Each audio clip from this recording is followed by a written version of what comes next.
Ansari HO brother, how can we get rid of this oily skin. असल में ये उर्दू में था तो मैंने इसको इंग्लिश में ट्रांसलेट करके आपको दिखाया हूँ। तो ये कहना चाह रहे हैं कि ऑयली स्किन का क्या इलाज है, उससे कैसे छुटकारा पाया जा सकता है। Tell us something about this too. तो ऑयली स्किन का सबसे अच्छा इलाज और सबसे सस्ता इलाज तो ये है कि आप जब भी आपके मुंह पे ऑयल आए आप उसे धो दें।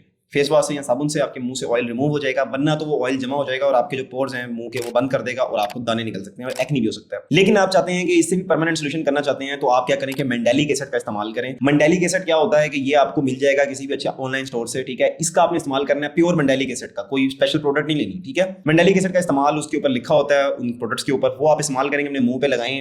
महीने बाद आप देखेंगे कि आपकी ऑयल की जो प्रोडक्शन है वो बहुत कम हो गई है। इसके अलावा कोचिक एसिड होता है, वो भी ऑयल कम करता है। इसके अलावा अगर घरेलू टोटके हैं तो उसके अंदर बेसन वगैरह ये चीजें लगाते हैं तो लोग तो उनका मुंह थोड़ा सा खुश्क हो जाता है, वो मुंह का जो ऑयल है वो जज्ब कर लेता है, ठीक है। लेकिन घरेलू टोटके ऐसी बात है, घरेलू टोटके ही होते हैं। मेंडेलिक एसिड और कोचिक एसिड साइंटिफिकली है, ठीक है। तो इसको ट्राई कीजिएगा और इसके बड़े अच्छे इफेक्ट्स हैं और रिसर्च से साबित है, तो ऑयल थोड़ा सा कम हो जाएगा। आज के लिए thank you so much, see you next video.